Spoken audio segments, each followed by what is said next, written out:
modul yang ketujuh adalah penjadwalan jangka pendek. Bisa dibuka di sana.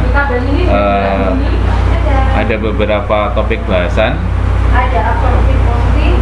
Yang pertama adalah penentuan jumlah titik layanan. Oke, ada dua tipe layanan, dua tipe penjadwalan. Yang pertama adalah forward scheduling, yang kedua adalah backward scheduling. Yang forward scheduling ini kalau kita menerima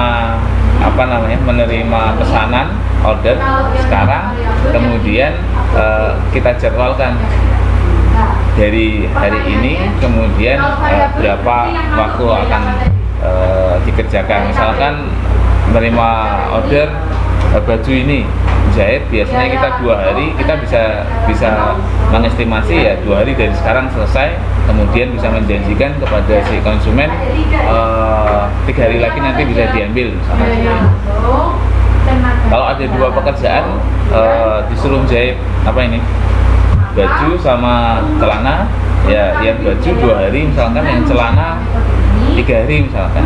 Jadi kita bisa mengestimasikan yang secara fix berapa lama. Jadi 2 hari ditambah 3 hari, total 5 hari, kemudian kita bisa menjanjikan 1 minggu lagi selesai. Kemudian yang kedua, backward scheduling. Kalau backward scheduling kita menarik mundur. Misalkan ada order datang, kita janjikan kasus sama ya tadi, jahit baju sama ini celana, kemudian kita janjikan 10 hari lagi. Nah, dari sekarang tanggal 13 nanti akan diambil tanggal 23. Nah, menjadwalkannya mundur. Jadi tanggal 23 untuk jahit baju butuh 2 hari, berarti dimulai nanti tanggal 23 kurangi 2 berarti 21. Tanggal 21 mulai dijahit. Kemudian habis itu yang celana butuh 3 hari. Berarti 21 dikurangi 3 tanggal 18 mulai dijahit. Jadi dihitung mundur, dijadwalkan mundur. Kalau yang forward scheduling, dari sekarang kita menjanjikan 10 hari lagi silakan diambil, misalkan seperti itu. Nah, kapan kita mulai jahitnya? Kita mulai jahitnya hari ini, 2 hari ke depan untuk menjahit bajunya, kemudian setelah itu 3 hari ke depan untuk menjahit celananya, sehingga baju sekarang 2 hari selesai, sekarang tanggal 13, kemudian tambah 2, tanggal 15 selesai, tanggal 15 selesai, sekaligus mulai untuk menjahit yang celana. Itu bedanya, forward dan backward. Oke ya. Keunggulannya Pak, gimana dari masing-masing? Ada. Ya. Saya mau izin masak dulu. Oke, ya silakan. Saya matikan. Oke, ya silakan. Assalamualaikum warahmatullahi wabarakatuh. Keunggulannya dia ada space waktu longgar, yang satunya kalau forward dia di belakang. Sementara kalau yang backward dia ada kelonggaran waktu, seandainya ada kelonggaran waktu di depan. Jadi kayak tadi misalkan jadi 10 hari lagi selesai. Nah kemudian kalau dia menjadwalkannya dari belakang, maka akan dimulai dikerjakan tanggal berapa tadi? 18 ya. Sementara sekarang dari tanggal 13 sampai tanggal 18 kalau nggak ada order ya nggak mengerjakan. Karena diambil dari tanggal belakang dia di depan dia mau ngambil itu, mulai kerjanya. Sehingga kalau ada free waktu luang ya free waktu luangnya kalau yang backward dia ada di depan. Tapi kalau yang forward free ada waktu luangnya ada di belakang. Nah ini nanti ya masing-masing ada kelebihan kekurangannya. Itu tadi. Misalkan nanti tergesa-gesa, ya kalau ada apa-apa, mungkin yang backward ini bisa ada sedikit masalah. Misalkan ternyata pas hari H itu listrik mati, PLN menghentikan ini, maka bisa aja dia janjinya tanggal 23 mulur jadi 24 seperti itu. Kalau konsumen mungkin lebih cenderung ke yang forward. Ya, beberapa memang ada yang menggunakan forward maupun depo. Kemudian jumlah titik layanan ada 4 titik layanan, channelnya 1, jalurnya 1, atau layanannya tahapnya tunggal, jalurnya tunggal juga. Kemudian layanan tahap ganda, jalurnya tunggal. Kemudian layanan tahap tunggal, jalurnya ganda. Kemudian tahap ganda, jalur ganda. Jadi ini tahapannya 1, channel jalurnya 1 juga, ganda multi maksudnya. Oke. Karena terkejar waktu ya.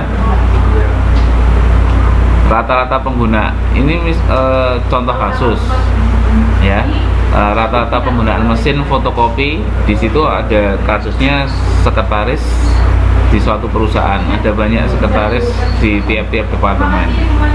Dia kemudian mau memfotokopi, satu kali fotokopi 30 kali per jam, rata-rata penggunaannya 30 kali setiap jam. Kemudian rata-rata fotokopinya 3 menit, jam kerjanya 8 jam. Kemudian harga untuk beli mesin, apakah nambah mesin atau enggak, kemudian pemeliharaan 10 juta. Nah, cara menghitungnya nanti ini masih data. Kalau kita nambah 2 titik layanan, nanti waktu dalam sistemnya sekian, 0,11. Kalau nambah 3 mesin fotokopi, nanti 0,05, lebih singkat. Kalau nanti nambah 4 mesin, nanti jadi 0,05 dan seterusnya. Oke.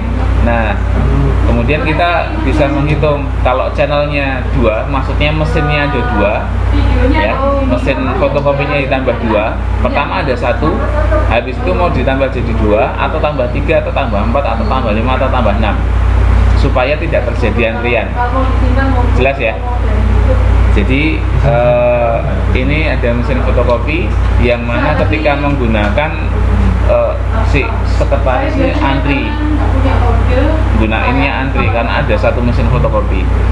Kemudian kita mau membuat apakah jadi 2 mesin fotokopi, ada 2 channel, ataukah ada 3 channel, 3 mesin fotokopi, ataukah 4 dan seterusnya.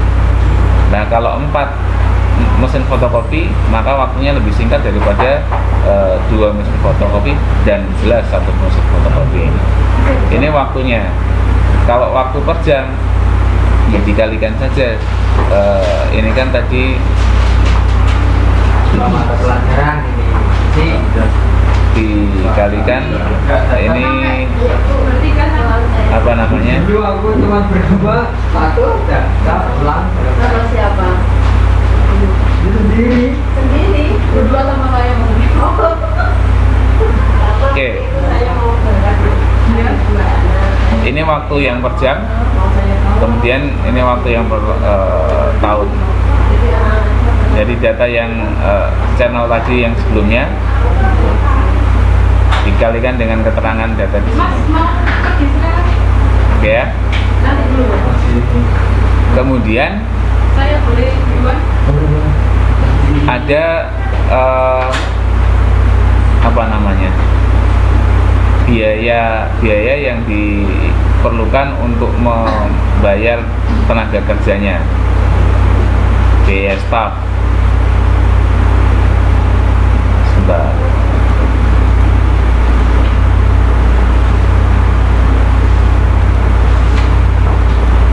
Oke, ini datanya ya. Datanya kalau menggunakan 2 channel, kemudian biaya mesinnya 36.000, kemudian totalnya ditambahkan dengan biaya staffnya 159.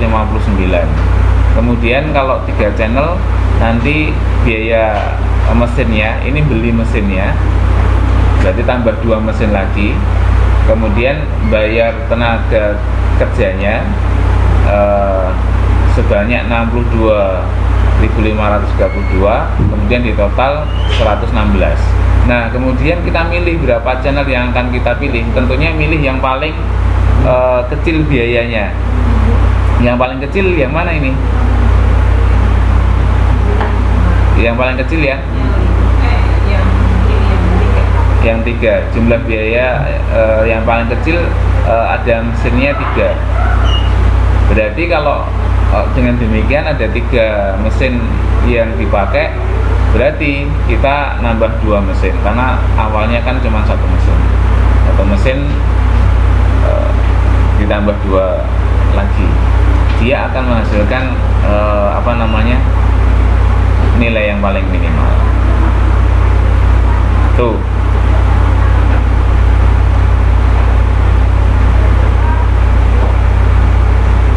Kemudian untuk urutan pekerjaan, ketika ada suatu antrian atau mungkin ada suatu pekerjaan, maka kita bisa memberikan sistem layanannya first come first serve. Siapa yang datang duluan, dia yang dilayani. First come first serve. Atau juga bisa shortest process time. Kita mulai dari waktu proses yang paling kecil. Misalkan tadi asumsinya atau estimasinya perkiraan membuat baju 2 hari, buat celana 3 hari. Kalau lewat shortest process time, maka kita pilih mengerjakan yang baju duluan. Atau longest process time, mana yang mau kita lakukan dulu, urutan mana dulu yang mau kita lakukan, apakah celana dulu atau baju dulu. Kalau celana 3 hari, kalau baju 2 hari misalkan, yang mana kalau menurut longest process time? Yang celana 3 hari, yang baju 2 hari. Kalau pakai longest processing time, yang celana dulu.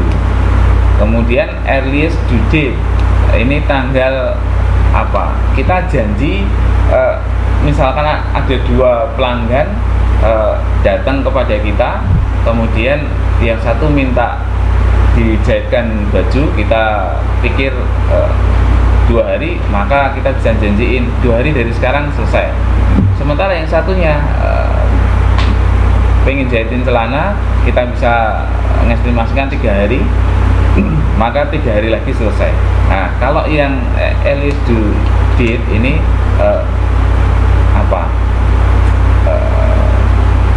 tenggang waktu yang paling dekat dengan sekarang itu yang mana yang akan kita selesaikan dulu. Janji yang paling dekat yang yang harus kita penuhi, ya kita laksanakan dulu. Seperti itu bahasa mudahnya. Maka yang mana yang kita lakukan dulu? Yang buat baju, karena kita lebih dekat dengan janji kita sama yang memberi order jahitin baju. Kalau tadi yang Shortest processing time. Itu saya sering mengalami, misalnya dari Tanjung pasar gitu ya. Contoh kecil aja gitu ya. Misal kita sedang beli sayur gitu. Ketika kita melakukan, ada konsumen yang melakukan pembelian sedikit dan konsumen yang melakukan pembelian banyak gitu. Nanti saya juga jauhkan ini dulu ya, ini dulu. Walaupun ini yang banyak itu udah nungguin dari tadi itu, nanti ini cuma dua gitu. Itu masuk ke situ. Itu kan kuantitasnya, bukan waktunya. Beda. Ini masalah waktunya. Kalau 2 sama 3 sama beli banyak tapi waktunya sama, ya bisa kita pilih salah satu. Ini kalau tadi kan kuantitasnya, ini beli cuma 2, ini beli cuman ini banyak sebentar ya, cuma 2 dulu ya, nggak masuk di salah satu di sini. Ini kan time bukan kuantitas. Bukan, soalnya mereka kan image-nya itu juga bukan. Ya, memang nanti cuman 2, waktunya lebih sedikit. Oke. Kalau nanti itu kemudian bisa di-convert ke waktu, ya bisa masuk ke shortest processing time. Oke. Nah, nanti tergantung dari sisi apa namanya kepentingan atau keterdesakan dalam suatu hal. Misalkan dokter, ini dokter umum, udah ada urutan 1 sampai 10. Tahu-tahu ada satu yang nomor 11 daftar hari itu juga, saat itu juga, tapi dia emergency karena di depan praktek di jalan ada kecelakaan misalkan. Ya, kita ganti ke situ. Ya ini hal yang lain. Ya. Misalkan kasus apotek nih ya, ada urutan resep yang datang. Ini urutannya 1 sampai 6. Kemudian resep untuk obat A, B, C dan seterusnya. Perkiraan waktu proses untuk A 60 menit, B 15 dan seterusnya sampai F. Dia datang nomor 1, 2, 3 untuk resep A, B, C dan seterusnya. Nah, kita mau nyelesain pakai FCFS, first come first serve, maka kita lihat kalau first come yang kita buat sama apotekernya diracik dan seterusnya, itu nomor pertama ya obat yang datang pertama urutannya. Oke, saya ulangi, resep pertama yang diramu yang urutan pertama sesuai urutannya datang A 60 menit. Misalkan ini datanya ya janjinya 180 menit. Setelah dimulai sekarang dari titik sekarang 60 menit selesai, maka ada terlambat nggak? Kan nggak ada, karena dia janjiin 3 jam 180 menit tapi selesai 60 menit. Oke, habis itu dia mengerjakan yang resep B sesuai urutan datangnya resep. Waktu proses 15 menit, dia janjiin 45 menit. Tetapi kan tadi ada waktu yang ini tadi, setelah selesai 60 menit baru bisa mengerjakan yang B. Maka 60 tambah 15 75 menit. Dia janjinya pada waktu awal resep datang cuma 45 menit. Silahkan nanti jam 11 selesai misalkan. Oh, ternyata jam 11.30 baru selesai. Berarti ada terlambat 30 menit. Dan begitu seterusnya, sehingga total keterlambatannya nanti 295 menit, atau kalau dibuat rata-rata 49 menit 49,17 menit ini. Oke, jadi kalau ternyata pakai first come first serve untuk kasus ini, sekali lagi untuk kasus ini ya Bu, tidak untuk semua kasus. Untuk kasus yang ini, contoh yang ini, dia ada keterlambatan. Tapi kita lihat coba yang kedua, pakai shortest processing time. Nomor pertama yang dikerjakan bukan resep yang A, tetapi resep yang F. Mengapa? Karena dia memiliki waktu proses yang paling rendah. Setelah itu proses yang kedua dilihat, proses terendah kedua apa? B, C dan seterusnya. Nah, ini janji menyelesaikannya masih sama dengan yang tadi. Ketika datang resep pertama F cuma 10 menit, dia janjinya silahkan tunggu 30 menit lagi ya, nanti akan kami sampaikan. Setelah 30 menit ya belum sampai 30 menit sudah bisa dikasihkan resepnya karena sudah selesai, nggak ada terlambatan 0. Kemudian yang B dibuat resepnya 15 menit kemudian, setelah 10 menit ini, 10 menit yang F selesai baru mengerjakan yang 15 menit untuk yang B. Berarti selesai pada menit ke 25. Jelas ya? Selesai pada menit 25. Sementara dia janjinya menyelesaikan dalam waktu 45 menit. Berarti ada keterlambatan enggak? Kan enggak ada, 0. Kemudian ke resep yang D 20 menit. Maka dia akan selesai pada menit ke berapa? Menit ke 45. Karena 25 tambah 20 menit. Kemudian dia janjinya 60 menit. Jadi enggak ada keterlambatan. Ternyata dengan shortest processing time, nggak ada keterlambatan di sini.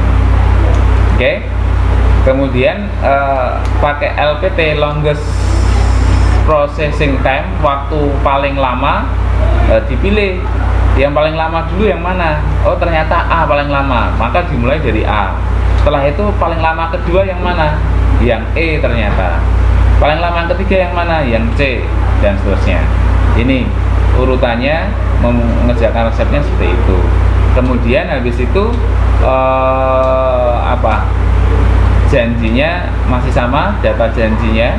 Nah selesainya A 60 menit, selesai 60 menit, nggak ada terlambat, ngepas. Kemudian yang E 45 menit 45 menit waktu proses, berarti selesainya adalah 60 tambah 45 sehingga 105 menit. Terlambat berapa menit? 10 menit. Yang ketiga 30 menit tambah 105 maka 135 menit. Jadi ada keterlambatan 45 menit dan seterusnya. Oh ternyata pakai LPT juga terjadi keterlambatan. Nah bagaimana kalau dengan EDD, earliest due date, yang paling cepat apa yang kita janjinya memenuhi paling dekat, kita yang dahulukan, maka F dulu kita dahulukan, selesai 10 menit, dia kita janjiin 30 menit, berarti nggak ada keterlambatan. B 15 menit, kemudian kita janjiin 45 menit, kita bisa menyelesaikan dalam waktu 10 menit di atasnya ini ditambahkan dengan 15 sehingga 25 menit dan seterusnya. Sehingga ternyata pakai EDD juga tidak ada keterlambatan. Jadi untuk kasus yang lain belum tentu juga EDD tidak ada keterlambatan, first serve ada keterlambatan, belum tentu. Tergantung dari jenis bisnisnya. Saya pikir masih ada beberapa slide, tapi saya nggak bijak kalau kemudian menyita waktu Anda istirahat. Mungkin Anda mau makan siang, sholat, dan seterusnya, silakan. Oke, gitu ya. Kita akhiri setengah slide berikutnya nanti di hari Kamis ya. Oke. Terima kasih.